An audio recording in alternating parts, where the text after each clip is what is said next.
एका वर्षात राजवाड्यात राजपुत्राचा जन्म होईल, पण वयाचे 15 वर्ष पूर्ण होताच राजपुत्र निधन पावेल. काय म्हणतो? हो, एकीकडे सर्वांनाच आनंद झाला तर दुसरीकडे दुःख. मग काय झालं राजन?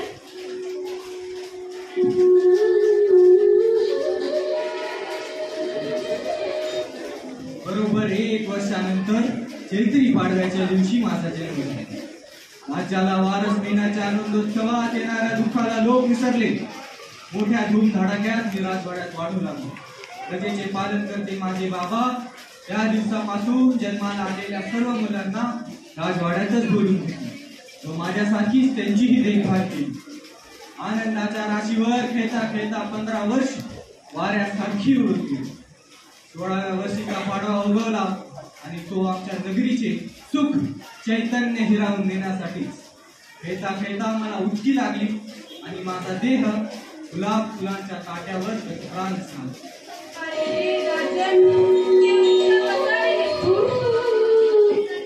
त्यानंतर प्रजेने स्वतः पुढाकार घेऊन माझ्यावरील प्रेमाची स्मृती म्हणून गावातल्या सर्वात उंच टेकडीवर सोन्या मानकांनी मडवलेला पुतळा तयार केला.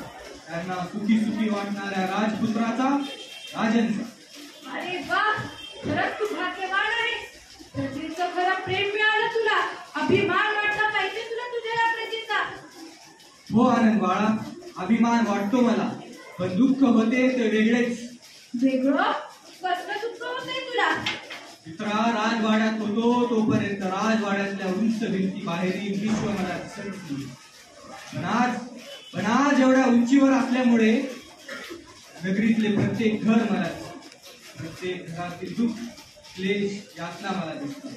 पण प्रजेच्या संकटात, दुःखात त्यांची मदतही करू शकत नाही. दुःख त्याचेच, पण परमेश्वराच्या कृपेने दररोज रात्री माझ्या या अंगी चैतन्य निर्माण होते आणि मी एकटा ऐकून सगळं पाहत असतो. काय तर दुष्ट प्रधानाकडून होणारे प्रजेचे हाल. जाऊ दे राजन, काय करणार तू तरी आता? हो, आज तुझा माझा परिचय झाला. मी पुन्हा भेटायला येईल तुला 4-6 महिन्यांनी. तेव्हा तुला तिथल्या सुंदर सुंदर गोष्टी सांगेन. माझे आजोबा म्हणतात, साता समुद्रापलीकडे भारत नावाच्या देशात खूप थोर माणसे होऊन गेली. त्यांचं चरित्र, त्यांच्या गोष्टी खूप खूप चांगल्या आहेत. कृष्ण, ध्रुव, श्रीयाकांड यांच्या गोष्टी तू ऐकशील ना तर स्वतःच सगळं दुःख विसरून जाशील.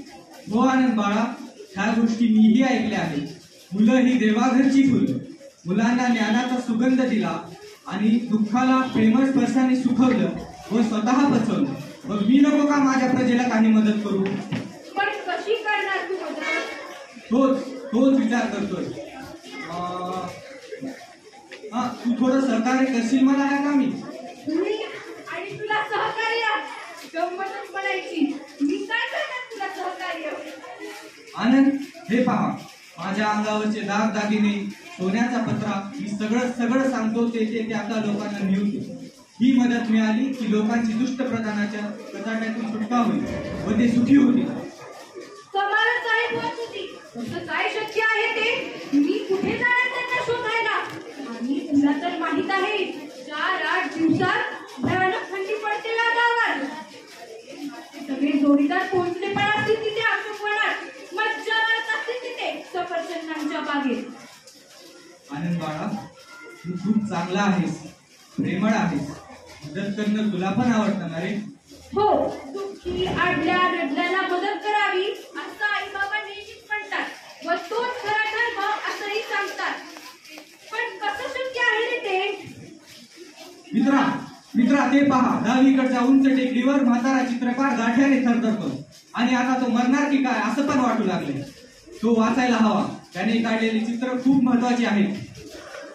बरं, तू म्हणतो तर करतो त्याची मदत. जातो बघ आता. थांब आनंद बाळा, ही माळ घे आणि त्या चित्रकाराला नेऊन दे.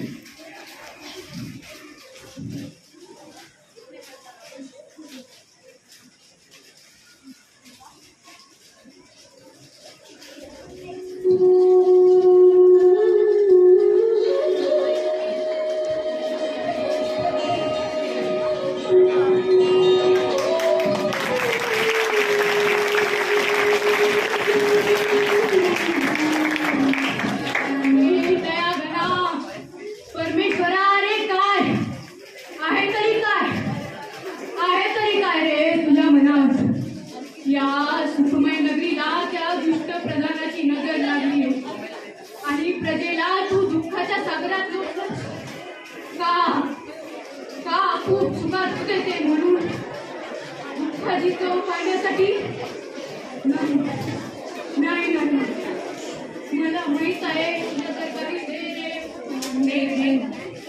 ह्या दुष्ट प्रधानाविरुद्ध लोकजागृती करण्याचा मी उचललाय विडा झाली माझी सर्व चित्र फक्त मला जगण्यासाठी थोडी मदत दे अरे या पोटात उसळणाऱ्या भुकेचा डोंग मी थोपू शकतो नुसतं पाणी पिऊन पण या कडाक्याच्या थंडीपासून माझा बचाव करण्यासाठी शेकोटी करण्यासाठी माझ्याजवळ एक दमडा नाही रे सरांच्या प्रचंड ओझ्याखाली लोकांना पिळून खात होतं मधमस्त दुष्ट प्रधान बस येणारे 15 दिवस पार पाडण्यासाठी कुठूनही मदत कर परमेश्वरा मदत कर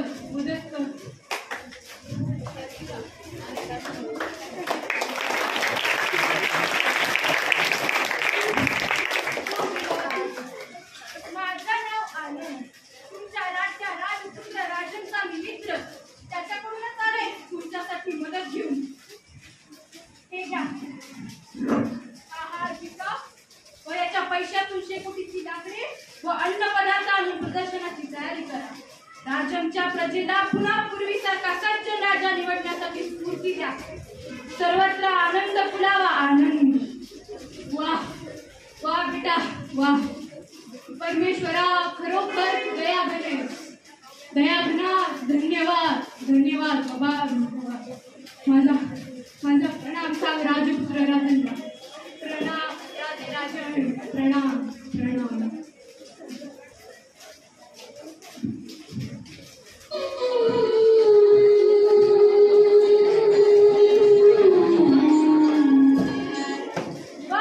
खूप आनंद झाला त्यांना आणि बरं का मित्रा त्यांनी प्रणाम सांगितला तुला प्रणाम शाबास म्हणून बेटा शाबास खरोखर आनंद वाटला तुझा अभिमान वाटतोय तू दमला असशील झोपतो आता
तुम्हाला